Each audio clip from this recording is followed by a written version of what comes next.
Hi guys, I would like to tell you more about this rifle. It's a unique rifle. It's imported from Vietnam after the war. It's imported like this, in this condition, with these parts. There's nothing done to it afterwards. Uh, it's marked General Motors Hydra-matic property of US government. So quite a unique and rare rifle. And I will tell you more about it in this video.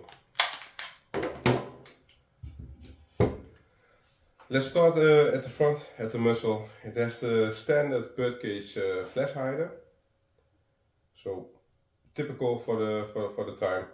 The barrel, pencil barrel, of course, as all M16a1s. The barrel is marked CMPB, so like cold mechanical particle testing approved, with the B for bore. It has a chrome bore and chrome chamber. So it has been rebarreled, and the rebarreling is done in Vietnam. And I think the reason why it's rebarreled because the original Hydra-matic barrels, they did have a chrome bore. They did not have a chrome bore, they had a chrome chamber, no chromed bore. And it was quickly known that chroming the bore was quite essential for the conditions and the weathers and everything, and also the extensive cleaning and firing the rifle did, that it was needed to chrome the bore as well. So a cold chrome bore and chamber barrel.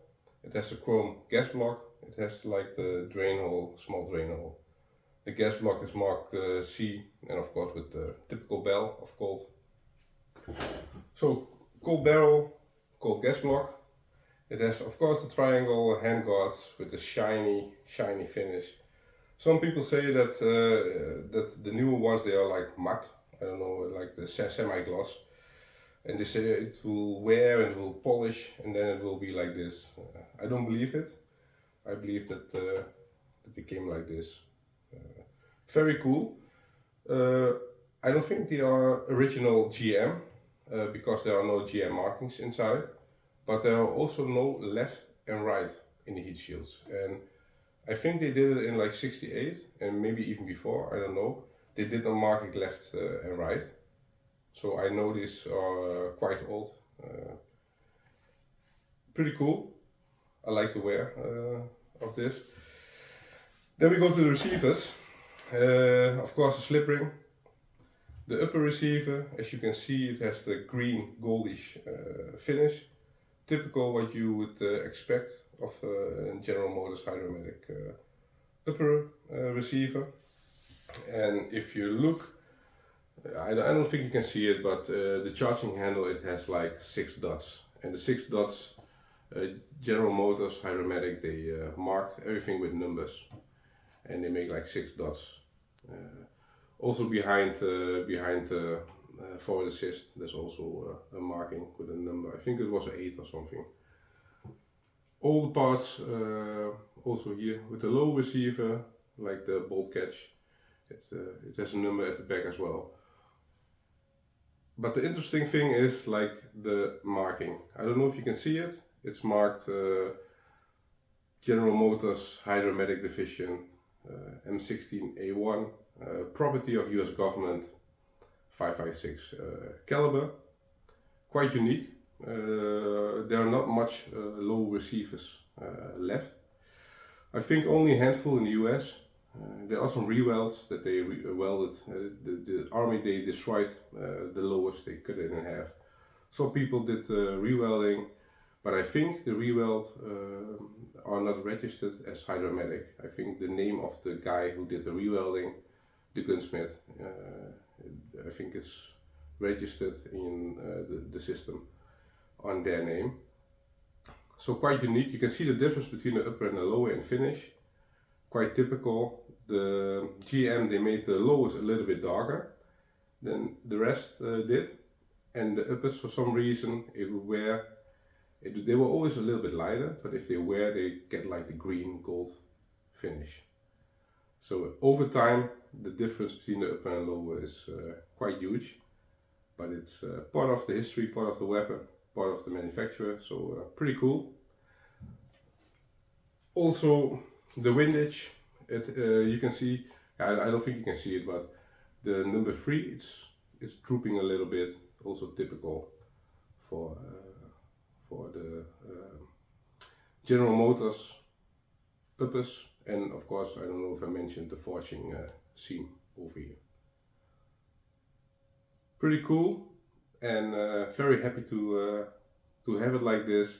The pistol grip, by the way, it's original. It's if you look inside with a flashlight, you can see like a race cross, and you can see a number. So I know for sure that the pistol grip is an Hydra-matic pistol grip. The buttstock, no trapdoor. It's a D-type because of the moving swivel, and it's like coated with some kind of plastic. I think the early C ones, they are basically the same, but without this coated. So that's why I believe it's the D stock. I don't think it's original because it has no markings at all, and it should have, if you look inside, it should have like a race cross and a number if you remove it from the lower assembly. It doesn't have it. Maybe it's worn out because it was raised, the markings, but I don't think so. I think it's just not marked, and not marked it would match like the four handguards. I actually have like a theory. I think these rifle, I think they use like an M16a1 as a donor rifle.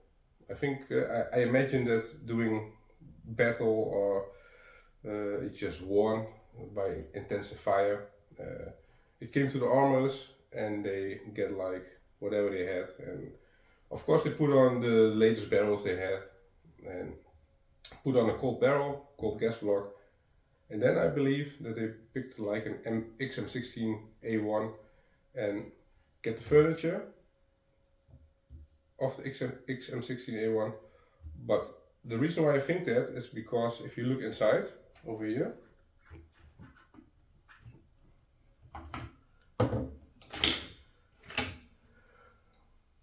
it's a little bit dirty, please excuse me. It's an M16a1 chrome plated bolt carrier. It's quite rare to find. The finish is the best finish. I think zinc is the best finish. It was quite expensive. Oh sorry, chrome. It's quite expensive. Later they parkerized everything.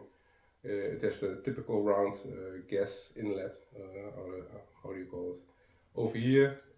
And between the screws they retained it by stamping some points over here. Typical, that's over here for the M16a1 bolt carrier group. So that's why I believe they have like they took like a donor weapon M16a1 and get like the furniture and also the bolt carrier group. So pretty cool.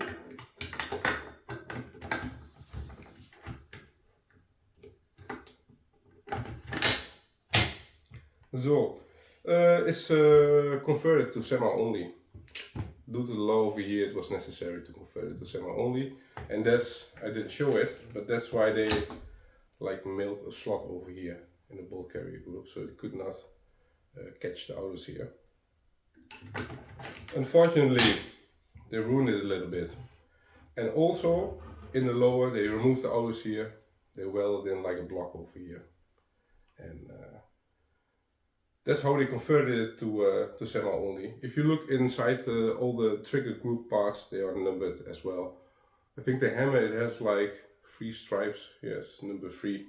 I don't know if you can see it. It's marked with 3 stripes. I think it's number 3. Like this. I don't know if I told you about the DoD acceptance mark. You can still see it a little bit over here.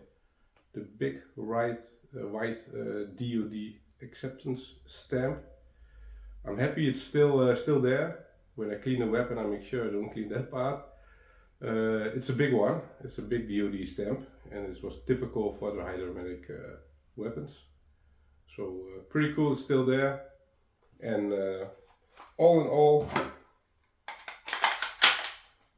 it's a very cool rifle. It's imported like this, it's used like this in the war, and I was thinking of making it original. It's very hard to find the GM barrels, but it is possible. I saw on Gunbroker like a complete GM upper, so it is possible to restore it, but I don't think I'm going to do that. Maybe I acquire the parts and leave them, but I would like to keep the weapon like this, because I know it's imported from Vietnam like this, it's used like this, and the parts change, like the M16a1 bolt carrier, the handguards, and also the barrel. It's part of the story of the rifle, and it would be a pity, I think, to make it all GM original. Maybe if you look at the worth, it would make sense to make it original again. That's maybe why I would acquire the parts. But from a collector's point of view, I think I leave it like this. It's pretty cool. It's yeah, I have like also an SP1 and a newer Colt M16a1, but they are like more new. They are not US property marked, and what I like about this is the wear and tear, and it's actually used in Vietnam. The other rifles I have are not US property marked. So pretty cool, pretty proud to have this weapon. It's the only one in the Netherlands. Yeah, very happy about it.